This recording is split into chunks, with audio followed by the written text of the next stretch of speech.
because that's what mind is. Mind is just the basis. You know, mind, where thoughts arise, thoughts go back, you know. And what we want to get to the point is identifying with this vaster space of mind, not all the little things, not the blips that come in it, that we identify so readily. You know, I am my thought, I am my feeling, you know, and it's so real, it feels so real, we're so holding so tight, you know, that, you know, the lamas are often doing this, you know, I've seen, you know, just relaxing. And so whatever we can do to relax, the taps and the breathing. And so when you do the breathing meditation, then you begin to create that habit and that space of feeling, and especially when you add the love to it. So now I forgot what I was going to say. So we're going to go back to that, and what did I want to do? Oh, just notice then that as you work more with the breathing, and you know, actually, this is why Lou's so great, our friend, you know, is because she's been working with me, and we've been just having people lie down and just do the breathing, just getting used to feeling what it's like to breathe properly.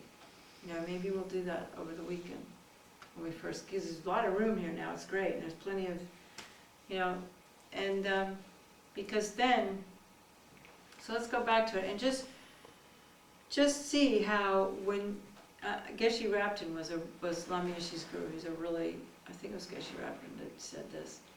He said the reason why we have to focus on the breath first when we want to learn about Mahamudra, why it's so important, is because it's like this. If you're in the marketplace, like today we were down in Leeds, and you're in a big market and there's lots of people around, and you're kind of overwhelmed by all the people, if you just focus on one person and think about that one person and focus your mind on it, then kind of don't notice all the rest of the people anymore.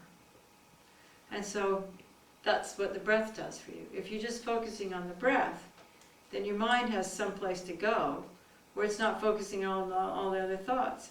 Because what we're trying to do is, the Dalai Lama, this is like initially, you know, I remember reading a long time ago, I just read it in a magazine somewhere, the Dalai Lama said that, you know, the mind, this is very classic. The mind is like a mirror. And the thoughts and the feelings are the reflection in the mirror. But what happens to us is that we're always caught up in those reflections in the mirror and think they're real, instead of just a reflection in the mirror, just a reflection in mind. And the reason why the mirror is such a great analogy is because you can see that things are just reflections in the mirror, and the mind is the kind of like the formless expanse of the mirror, but it has that quality of reflection, which is what they call clarity, the clarity of mind. You hear about mind's clarity. What is mind's clarity? And the clarity of mind is just that potential to reflect thoughts, to experience feelings. And so when we get to the point where we're doing enough breathing meditation that there's a gap between thoughts, then you can experience the clarity of your mind. You experience what is the potential of a thought or a feeling without it being there. And that is the clarity of your mind. That is it's not, I don't know exactly, I mean, it's not that easy to explain, but that's why the mirror is such a good analogy, because the mirror reflects. And the mirror, that clarity is that ability to reflect, you know, and to shine back to us. And so the more we begin to understand that that's all that is, you know, then we don't have to buy into those feelings as so real, because it's just the fact that we think they're real that they give us trouble.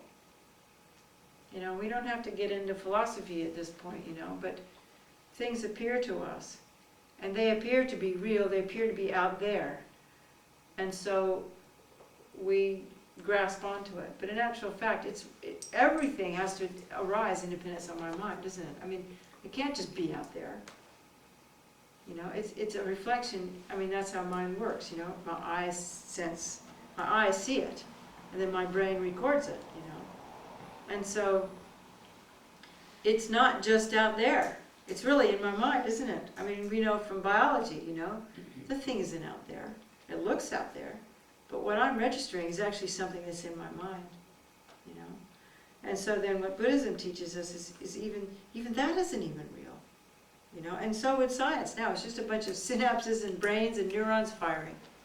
So why do we get so upset when it's just a bunch of neurons firing in our brain? We get upset because we think it's real.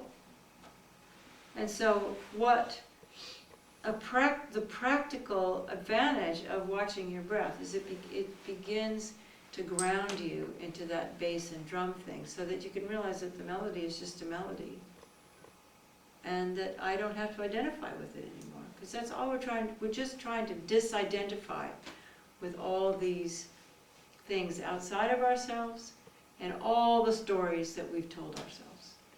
And I think it's even more important to get to know the stories that we've told ourselves and learn to realize that they're just stories. They're not me. Because they're so limiting. You know, we have a whole culture that's all about limiting ourselves. And so then we have two choices. We either hate ourselves or we become these over-aggrandized egomaniacs. That there's not that many of them, but they're the ones we worship. They're our celebrities. They're our politicians. They're our, you know, because they deal with the sense of not being comfortable with themselves by like making themselves these huge personalities. But if you get to know them, they're all really insecure. They're just as insecure as you are. We're all insecure. So who cares, you know? Let's just get over being insecure, you know? It's just a thought, right? So the whole point of this very simple practice is to come home. And why we have to include the love thing is because it's so important to have a comfortable place to just be yourself. Because we can't really do any of this other Buddhist work until that's there. Because, you know, we're always talking about getting good concentration. Well, the reason these are just things, I'm just telling you what I think, you know, this is just my experience. It's that the reason I felt like it was hard for me to be still with myself is just because I wasn't comfortable with myself. I'm supposed to sit here and feel how wretched I feel. So somehow you got to get over feeling wretched, you know, you got to, you know? And so part of the work is recognizing that these stories, you know, so I want to go back, it's already 8:15. So I want to go back and just go back to the breathing and just do it a little bit more and see, because it's important to breathe it in, feel it come down in the belly, and as you exhale, feel it going down into the earth. And feel it spreading out through your body. And then if you can, and add that sense of thinking of, you know, remembering something that makes your heart feel warm. And allowing that as you breathe in, you imagine you breathe. It could be Buddha, you know, I mean, not everybody hears Dharma, but if it's your guru, you can use your guru. You can think of, like right there's Tara, you know, I know Tara loves me. Think about somebody who loves you, not just somebody who you love, but also who loves you. And allow yourself to feel that kind of unconditional acceptance and love for who you are. And just when you feel that resistance to it, because there will be resistance to it, rather than get into the stories about it, just feel where that resistance is. And try to breathe into that energy rather than listening to its story. Because every story has an underlying energy. And if you can just try to feel where it is in your body and breathe into that uncomfortableness, it'll break open. Particularly if this is where faith comes in. And I don't mean the kind of blind faith, but just having the knowledge and the certainty that I can do this. You know, and it is possible, because I know somebody who has. You know, and we're all human beings. We all have the same mind. We all have the same stuff. So let's just try it a little bit more, okay? Are you ready? I mean, you want to? Okay.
relax again.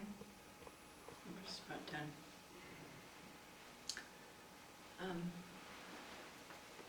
So the Dalai Lama says, and there are different definitions, but one of the definitions of mind is it has three qualities.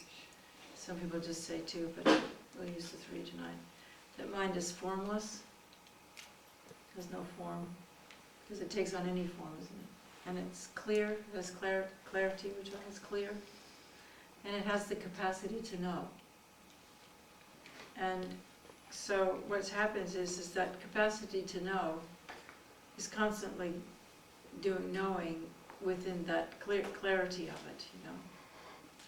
And it's formless, it's spacious, but it has this capacity to know. And so what we're always caught up in is the knowingness of it, rather than resting in the fact that if we're not thinking or feeling, there's just the potential there, you know. And so I didn't finish what Islania said. He said, you know, about the thoughts and emotions being reflections of the mirror. And so he said, if we want to understand or experience the nature of mind, then if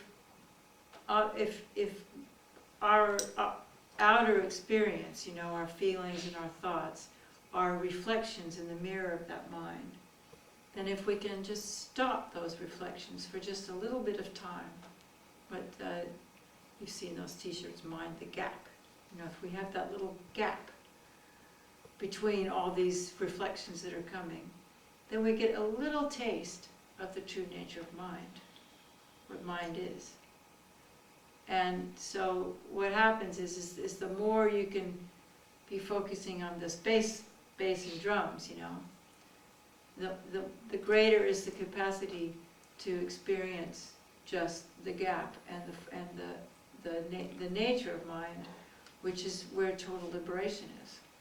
You know, liberate, because if we're experiencing the nature of mind, then we're not, you know, that's the negative I talked about before, you know, the biggerness, you know, the space where everything arises out of, you know. If we can just relax into that big ocean where all the, you know, thoughts come from, then we're kind of going beyond conceptual, even in the beginning, even that formless clarity, nature of mind is a conceptual, like I told you, I felt like it was the ocean, you know. But still, there's a lot of freedom in there because it's this vast kind of thing where thoughts and feelings are coming and going. So what the Dalai Lama is trying to say is, if you can get the skill to stop grasping under those appearances and having those things seem real, then when you experience that gap, then you experience the mirror rather than what's reflecting in that mirror. And then you begin to experience the nature of mind, which is where the real relaxation occurs and where the freedom occurs, because then we're no longer trapped by our experiences and by our thoughts about anything. And, you know, there's so many things in Buddhism, but we're just talking about that specific thing. And then, okay, so that's actually just experiencing the relative nature of mind, is when we experience that space. I was talking about that formless, clear knowing. But then, to get the true, real, what we call enlightenment comes when you recognize that that doesn't exist either, the way it appears. That even the mirror is a mirror is a mirror. You know, the fact that mind, once we experience that calm, clear nature of mind, that if we look for that, we can't even find that. And then you just get in this total groundless state. You know, I hate to use, you know, too many concepts, but what they call emptiness, you know. So when you actually experience what's beyond just the nature of mind, but the fact that the mind has no center, has no periphery, has no existence you can find other than when it's active, you know, because mind has the capacity to know and has this clarity that reflects everything, then we're constantly experiencing duality, subject, object, you know. And so to go beyond that, first we have to just experience the relative nature of mind, you know. And then it makes a lot of sense, even intellectually, we can understand. Because there's a cup, I see the cup.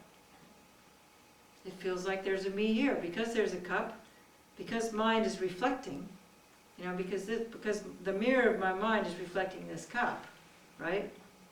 Then it feels like my mirror exists too. So I get that, it feels like that exists and this exists and we're separate and we're both truly existing as separate things. Are you following me? But what Buddhism says is that none of that's the mechanism, that's how we work. But it's not really how it is. And so it's kind of like, you know, this is the mechanics that as human beings we're born with. This is how our mind works. But that's the great cosmic joke, is that you think it's like this, and we grasp onto this, and because of that, that's why we suffer. So if we want to go beyond, if we want to experience the great bliss of interconnectedness and love, and we're all one, and everything's wonderful, then we have to realize that that feels like it's out there because this feels like it's in here, right? And so because mind is recognizing something out there, it feels like this is real. And so constantly, every millisecond, there's an appearance arising, there's something that's experiencing that appearance arising, and so they both feel like they're separate and they're real, you know? But in actual fact, it's just the appearances arising in the mirror, and I think it's, but really there's just these appearances arising, and because of that, because there's this whole series of appearances, and that one's real and this one's real, then we think there's a me. You know, because all these different things line up together, it feels like there's that thread, there's a real me here. And of course there is a me here, but it's not this one that feels so solid. It's actually rising moment to moment to moment to moment to moment, which also gives us the freedom to know that all of these stories I tell about myself are just stories. Right? So we're going to stop there. Does anybody have a question, comment, criticism? Are you okay, you guys? Yeah. Interesting. You were in Bangkok last year. No. It's just somebody I met looked like. Yeah, well, I look like a lot of people, especially an old lady with grey hair. They all look alike, don't they? Yeah. The analogy of the mirror reminds me very much of the story of the sixth Zen patriarch. When he became patriarch, there was a competition as to who would be the next patriarch, Yeah. and the other candidate was the Yeah. analogy about the mirror, and he wrote about the emptiness of it all, and he became the patriarch because he understood emptiness better than the chap who just thought about the mirror. Oh, I see. He thought about the emptiness of the mirror rather than just the fact it was Yes. the mirror. Yes, yeah. I see, yeah. Yeah, well, that's why we have to mention that, you know, at least brush on that, you know, because that's not just the mirror isn't the whole story, is Yeah, it? that's right. Yeah. So, yeah, so how's that, David, for an introduction to mind? Fantastic. Yeah. Thank you very much. Yeah. So, I'm not sure what we'll do tomorrow, it depends on who shows up. But we'll probably be, I think what I'd like to do is kind of do some things in groups talking about the stories that we tell ourselves. You know, because it's really important to start unpacking those stories. And that's not necessarily, you know, Mahamudra so much, but I think it's a really good thing to do, to think about these things. You know, what myths do we live by, and how do we limit ourselves by these stories we tell ourselves? So if you are coming back tomorrow, maybe think a little bit about, maybe even write them down, you know. What are the stories, you know, that we, you know, the parameters of who we think we are? And which ones are limiting and which ones are not, and, you know, what are the myths of our lives, you know? Because if we want to be successful meditators, we have to begin to break that down, because it's those stories that stop us from sitting. You know? So I think that's the homework if you're coming back. Okay, so we always do two things in Mahayana Buddhism. we always motivate the evening with, I didn't really say it properly, but this idea, we talk about Bodhi mind, the mind that wishes to attain enlightenment for ourselves and for all others. We want all others to have this emotional, conceptual freedom that allows us to spontaneously benefit others. Because we're no longer limited by our own stories. We're open to be just huge, because what's underneath all this is just love. So when you unlock the key to this everlasting blissful love, it has an omniscient mind, because we're no longer in our little subject-object duality. That's our goals. We want to become like that. And so we motivate for that. And at the end of the evening, we dedicate to that. We dedicate to the peace and happiness of all beings, you know. And particularly, we need to dedicate to the for me now, you know, because I'm an old environmentalist, to the solving of these problems. You know, these dire problems. I mean, Anne just told me, did you know that how many books, what's it called, what's that book? The Lost Words. Oh, the lost words. The kids these days, Robert in their McFarlane. dictionaries, they don't even have words like raven and willow and kingfisher and, what were all those words? Oh, hair. They don't even have them in their dictionary anymore. Why not? The edition, there was an edition of the junior dictionary that goes around schools, that was and because they had to put in all the words around technology and all of those sorts of things that kids now are involved with, they dropped out a whole pile of words. And Robert McFarlane, who's written Underworld and Underland and various other things, picked up on this and looked at these words and wrote poems about all of them, and they got illustrated by a woman called Jackie Morris. And it's in fact, lots of people have crowdfunded it now to get it back into schools. But words like acorn and raven and willow and various things are being left out of dictionaries because actually they aren't part of kids' experience anymore, and they're not words in common parlance for them. And so we're losing that kind of language because we're moving on. So there's your shifting reality. And we're moving the animals. I mean, it isn't like all these birds are going extinct and all this Heron stuff. was one that, Yeah, and so I always like to dedicate that we can do something about the shifting. Isn't there a huge Extinction Rebellion thing happening tomorrow? Yes, Yeah, big march in London. Yeah. yeah. So So, it's the second. It's the Brexit one tomorrow. yes, Oh the yes, Brexit- it's the Brexit The one second, tomorrow, sorry. 7th of Yeah. October. Oh, was on- So I beg your oh, pardon. yeah. Yeah. So I want to just put a shout out to the Extinction Rebellion people and hope that the media, that it's done more skillfully so that it is successful, you know. Because we're just killing ourselves with our greed and our power. And, you know, when I was 20 years old, 25 years old, I thought Buddhism would help, but it helps, but everybody has to know about it, you know. Nobody. I mean, that's why places like Leeds are important, and the secular Buddhism is so important, you know. Because not everybody can relate to religion, but everybody can relate to wanting to be happy, you know. So let's dedicate that we can find the skill and the means to stop this ever march towards self-suicide, you know.